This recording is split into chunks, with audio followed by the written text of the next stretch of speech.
Hello, welcome to Kismet Rising. Today we're doing Stichomancy or Stichomancy reading. There are various pronunciations for this word. I've heard Stichomancy, I've heard Stichomancy, and however you pronounce it, what it really is divination by reading lines of poetry or reading lines of passages. So I have 5 books in front of me here today, and you have 5 options. I would like you to not think too much about it, not necessarily read the titles or look at the authors, but rather just simply choose a book right off the bat. Which one are you drawn to? So we're going to start right now. So this is number 5. 4, 3, 2, and this is the one we begin with. Okay, so for those of you who've chosen this book, what is it that they need to hear for today? Okay, there's something in here, so I'm just going to remove that so that we don't have a distraction. Okay. Spirit, please guide me to the passage that I need to go to. Okay, here it is. So I'm going to read to you. Finally, our sincerest gratitude must be expressed to our friends and colleagues at the University of Minnesota Press, to Douglas Amato for championing the publication of a revised and expanded version of this biography, to Peter Martin, who helped sort out the myriad changes and additions to this new edition, to Laura Westland for refining the text, to Adam Graffer, Catherine Clements, and Ariana Grabeck-Dingman for designing a book as elegant as its subject, and to Alison Atten, whose belief in and passion for this edition are responsible for its creation.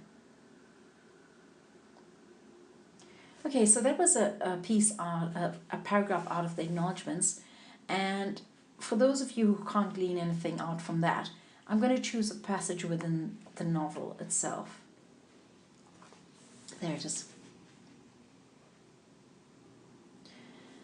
Okay, so Rome and Venice, once places of personal revelation for Casati, no longer afforded her the stage she required for fulfillment.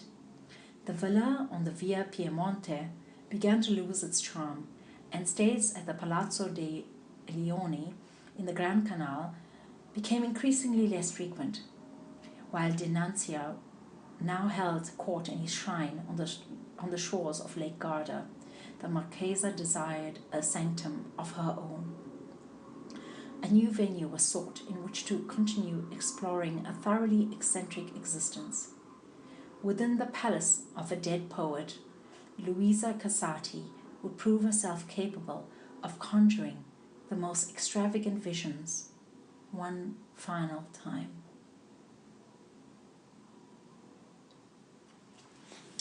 So you may go back and read that again, listen to that again, and hear what you need to from it.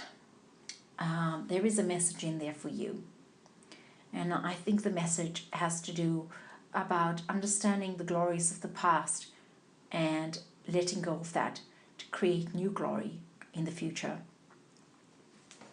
Okay, so that was your first book.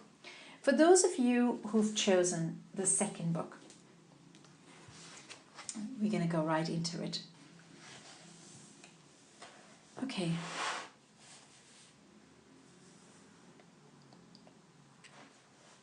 The doctrine of signatures clearly points to the close relationship between the wolf and the agaricus.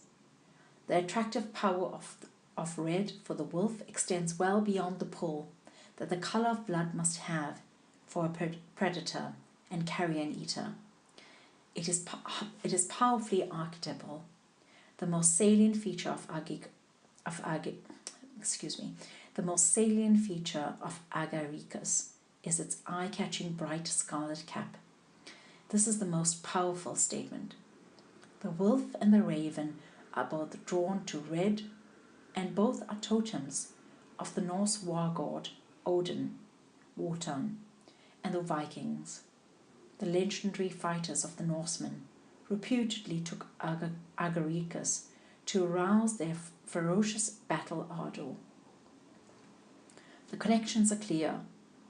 A very noticeable physical of laclopinum is the red flushing of the face on exposure to change of temperature or from emotions.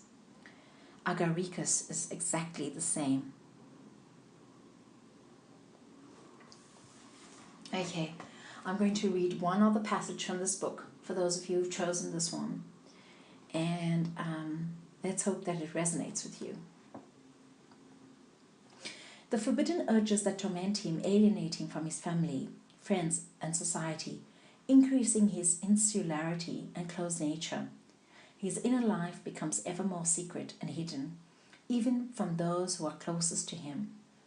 As part of the struggle with these inner devils, and to avoid exposure, he cultivates an extremely conservative outward image, both in appearance and manners. He wishes to draw no attention to himself. He speaks to no one about his impulses that relate to deep evils of the will, which prompt, tempt, and drive him to perpetrate depraved, malicious, or violent acts. He is driven to make his fantasy reality. Okay, well, we hope these messages have resonated to you. That was for those who've chosen the second book. Now on to the third book. Great gods can send us rain, social institutions can provide justice and good health care, and lucky coincidences can turn us into millionaires. But none of them can change our basic mental patterns. Hence, even the greatest kings are doomed to live in angst, constantly fleeing grief, anguish, forever chasing after greater pleasures. Gautama found that there was a way to exit this vicious cycle. If, when the mind experiences something pleasant or unpleasant, it simply understands things as they are, then there is no suffering. If you experience sadness without craving, that sadness will go away. If you continue to feel sadness, but you do not suffer from it, there can actually be richness in sadness. If you experience joy without craving that joy, linger and intensify, you will continue to feel joy without losing your peace of mind. Okay, so we're just going to go to another passage in this book and read something else here. For those of you who didn't resonate with that one, perhaps this will. The first human footprint on a sandy Australian beach was immediately washed away by the waves. Yet when the invaders advanced inland, they left behind a different footprint, one that would never be expunged. As they pushed on, they encountered a strange universe of unknown creatures that included a 200-kilogram, 2-meter kangaroo, a marsupial lion as massive as a modern tiger. That was the continent's greatest predator. Koalas far too big to be cuddly and cute rustled in the trees, and flightless birds twice the size of ostriches sprinted on the plains. Dragon-like lizards and snakes 5 meters long slithered through the undergrowth. The giant Diprotodon. Sorry, I don't know if I haven't heard that word before, so pardon me if I'm pronouncing it incorrectly. I'll try again. The giant Diprotodon, a 2.5-ton wombat, roamed the forests. Except for the birds and reptiles, all these animals were marsupials. Like kangaroos, they gave birth to tiny, helpless, fetus-like young, which they then nurtured with milk in abdominal pouches. Marsupial mammals were almost unknown in Africa and Asia, but in Australia they reigned supreme. Well, hopefully that resonated with you. Marsupial mammals. is what I remember from that. So for those of you who've chosen the fourth pile, I'm going to go right into it. Find a passage for you. Okay. The great mystery gave the red race a gift of wisdom, so that we could understand the ideas of unconditional love. Originally, in Native American tradition, there was no word or idea for sin. The concept of imbalance is as close as the ancestors ever came to the idea of sin. There is no judgment in the idea of imbalance, because imbalance implies a need for healing and can be corrected. So that was your first passage. I'm going to go ahead and find another one for you. Okay. The little child asked her blind grandmother who the faithful were, and the old one's cloudy eyes were suddenly lit from within. A look of longing danced across her wood-grainy features as she began to speak. The faithful are human beings who can hear our Earth Mother's voice. They are the two-leggeds who treat every living thing with respect. They carry the remembering. These human beings understand the Earth. They remember who they are and why they are here, and they have accepted the roles of guardianship. They are called the faithful because they have followed the red road of faith. Through seeking the ancient wisdom of the remembering, they have discovered that faith is a sacred trust, a bond between great mystery, the Earth Mother, and the individual. Well, hopefully that was of use to you today, and you have gotten your message from there. If you need to go back and listen to this once again, please feel free to do so that you can understand the deeper meanings of these passages. If you feel that these passages don't give you anything and you'd like me to unpack it for you, please let me know down in the comments below. And the next time I do a Stichomancy video, I will actually spend a moment to unpack the passages for you. Okay, so this is the fifth book. Okay, I'm going to go right in. Still, he gets to his feet for me when he sees me directly in front of him, as if by standing up and remaining standing, he's welcoming me there, to the place that has become his. He doesn't sit down again until I've decided to sit down, so that we sit down together. He has no words to say to me, because he no longer moves around in the house doing anything that would generate the easy passing conversation people have without meaning much of anything. Words like, "It's hot," when he puts his hand on the pan and finds it hot. Or noticing that someone else has gotten up and headed for the kitchen. Sit down, I'll bring it, I will."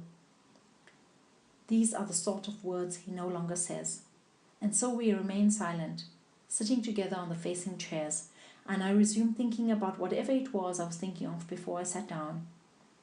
Or I go back to sweeping away whatever it is I want to erase from my head, giving myself over, as he does, to the breezes coming from below. Okay, and so we'll move through and see if we find another passage for you. From the kitchen window, the spectacle they presented had not changed. Together the two of them stared at the emptiness in front of them as if something were happening there. But they would turn to where I stood, or one of them would, catching sight of me. If together they waved to me, I would behave as if I were preoccupied with something else and didn't see them waving.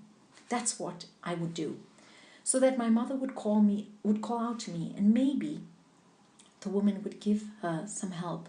Together their voices would carry, and she would hear that from wherever she was. Once all of this had happened, I would have to quickly go to the stairs to wait for her, hidden behind the balustrade.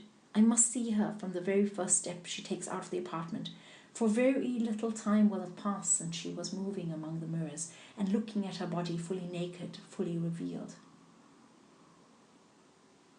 When she appears in the doorway, she will have just quickly thrown her dress over her body, which will still be feverishly hot, and from behind the balustrade I will see her while she is still in a state of confused excitement.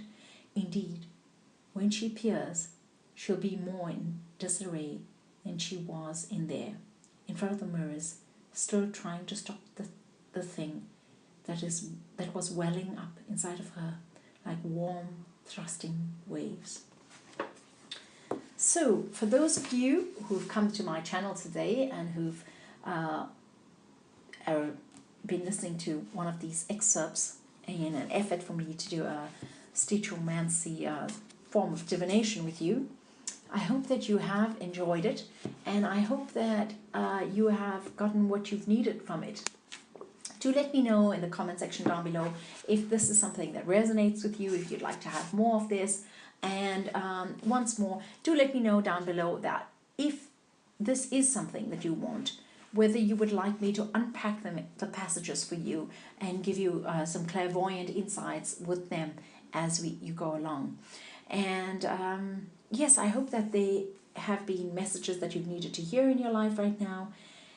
And this is the first time I've done a Stichomancy or Stichomancy reading, but I would love to do more of them. So do let me know if you would like to have more of them in the future.